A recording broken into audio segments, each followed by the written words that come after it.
I'm here with Caroline Gorman, who is the chair of the Travis County Libertarian Party. How are you doing today, Caroline? I'm doing great. How are you? Doing excellent, thank you. Let's go ahead and begin. Tell me, what do you do with the LP? Well, I do several things, but I'll answer first what I do for the Travis County Libertarian Party. I've been the chair for about 2 months now. My primary responsibilities, especially since I entered in the middle of an election season, are just to provide whatever help we can to the candidates.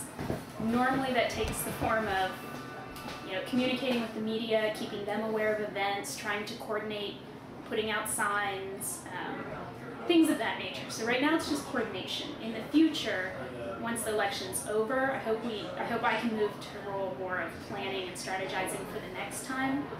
But we're too deep in it right now for that to be possible. How's the election season going? I think it's going well. We have several extraordinary candidates who are doing really a lot of work, and they're great at it. We've got Nick Tanner, we've got Joe Edgar, we've got Ryan Dixon, we've got Raul Camacho, who's just really gone after Ballesteros in a way that's wonderful to watch. Could you talk about each more of them specifically, say what they're running for and kind of what their ideas or their essence is, please? Sure. I think I'll start with Camacho, just because he was the last one I mentioned, and he is running for constable against Ballesteros, and that's a really gerrymandered... Precinct 2? Yes, there you go. Yes, he's running for Precinct 2, and we had Mike Cargill running up against Ballesteros, and all that stuff came to light about what a rather unpleasant human being Ballesteros is.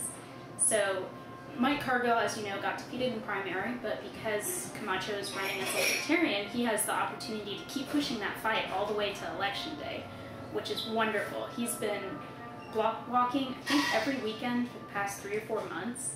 It's an impressive amount of work. He's had an opportunity to be in one forum with Ballesteros and a couple others without him. And in that forum, I wasn't there, but he told me that Ballesteros tried to bully him, and Camacho called him on that. And he didn't get away with it, but even afterwards, members of the audience were coming up to him and saying, good for you for standing up to this man. I had no idea he was like that. I'm appalled. You're getting my vote. And why was Ballesteros not at the 2 debates that Mr. Camacho attended? I'm not sure how many it was, but I don't know. He's Okay. the incumbent. We see that a lot. They don't feel that it's necessary to show up and defend themselves to the public, although you'd think that's their job. So some of the other candidates, please elaborate. All right, so we have Joe Edgar and Nick Tanner are running for House Rep in 47 and 48, respectively. Nick Tanner has done a fabulous job. I know that you interviewed him. He's a very charismatic individual, and he hates Paul Workman, and I like that a lot. He's really gone after him. Why should people vote for Nick Tanner instead of Paul Workman or Chris Franzen in District 47? Well, I'm having trouble picking which issue to go with first. Sure. But I like the way that Nick Tanner phrases it, which is just that he's the only one of those people who's ever spent years of his life volunteering, that's the word. He worked for 2 years for a soup kitchen, not a soup kitchen, but Meals on Wheels, and that's all he did every day, and he did that without pay. And he said that really gave him a sense for what's out in the community and what he wants to support. Paul Workman has never done that. I believe Paul Workman has had cushy jobs his entire life. He's never been unemployed. He's been a government servant, by which I mean paid a hefty salary by the government for years and years. A member of the government? Yes, there you go. Okay, so, and I know you're also helping out, we've mentioned Joe Edgar, who's running District 48. Of course, you endorse him. What about Patrick Dixon, who's running for Travis County Commissioner's Court, I believe, Precinct 3? Yes, that is it. That is a fascinating race. I don't know if you know, but Karen Huber is the incumbent. She's a Democrat. Gerald Dougherty is the Republican. He held the office right before she did. She took it from him, and now he's running again. All the polls have showed that they are neck and neck. So Pat Dixon is going to be the decider in that race, which we really like. We're also really hoping that he decides it in favor of the Republican, i.e. that he takes votes away from the Democrat, not because we care one way or the other. To us, all Republicans, Democrats, all the same, but because we really want the Libertarians to appeal to Democrats more than they do. So it could be a really powerful race. And just real briefly here in 30 seconds, what are some of Pat Dixon's issues? I know the big red herring issue in this race is SH-45 Southwest for the people that have dealt with the traffic at the Y and Oak Hill. It's a real red herring issue. Gerald Dougherty has signs that say, build it now. A lot of people think SH-45 Southwest will just give special deals to construction companies and highway companies, which are tied to Rick Perry, amongst other corrupt politicians. That's exactly Pat Dixon's position. He very much opposes corporate welfare, and a lot of Travis County development, unfortunately, is just another form of corporate welfare. Any other issues Pat's getting out there that you can think of? Anything that relates to his slogan, which is free market sustainability. He thinks there's a way for us to preserve our resources, but also provide for development and natural growth here in Travis County, Good. as opposed to state-sponsored, salaries to corporations, which is what most corporate welfare is. Excellent. So we talked about the candidates real briefly here, 30 seconds. What are the main issues that these candidates, the LP, is hitting on in this year, 2012? What are the hot button issues LP has, and what's their positions? Well, the first one, as I've already mentioned, is fiscal responsibility. And to us, that doesn't mean to promising to cut X or Y just depending on what your constituents favor or don't. It means really fundamentally reanalyzing how you do business and saying no more corporate welfare.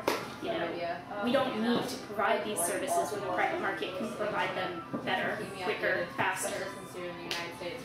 It would be a massive improvement to turn a lot of what the government currently does over to the free market. That's our main issue here in Travis, certainly.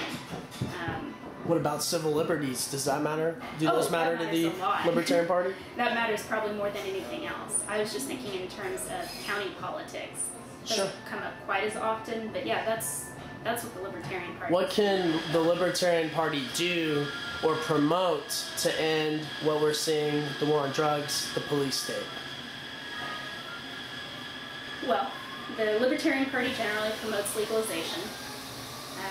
We also promote taking funding away from police departments. They don't need it. It goes to ridiculous things. We don't support any sort of fusion center or invasions of privacy.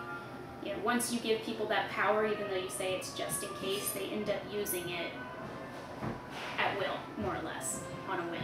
We don't need that. And what can these candidates run for state representative do, in your opinion, to bring the troops home from this imperial war we've been fighting for many decades?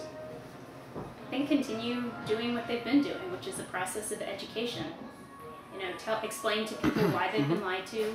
We are not in danger. What actually happens to our troops and to the people we're supposedly serving, protecting, I don't even know. And how is the LP going to take the power of the purse and sword away from the federal government and return it to its rightful place in the states and localities?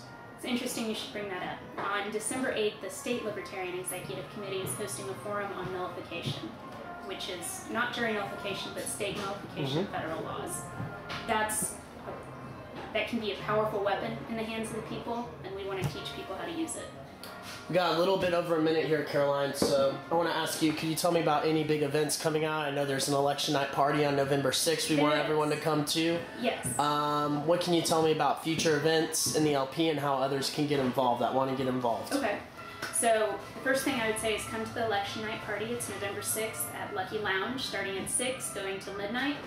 I hope, maybe later, who knows. After that, the Travis County Party meets every Tuesday, so the next one won't be until December. There's the December 8th forum with the State Executive Committee. And then other than that, I would suggest contacting me directly, and I can put you in touch with, talk to you, find out what you care about, and see if we have some activists working for that in this area. Great. We still got, looks like a little over a minute, so is there anything else you'd like to tell the listening audience? This will be on the Rise Up Radio Show with John Bush, KDRP, Libertarian, freedom-minded audience. Any last message you'd like to get out there, Caroline?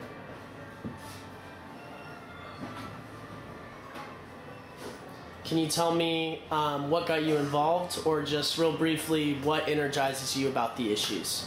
Well, I was trying to pause there a minute and formulate how I feel Sure, about freedom, which is it's a big topic. But basically, what we have is our freedom. That's what we are as people, as human beings. It's fundamental to us. No one can take that from you. But I also want to share that gift with other people, make them aware of it. You know, you don't have to do what people tell you to do, believe what people tell you to believe. You are free.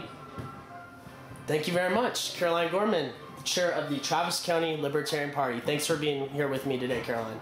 You're welcome.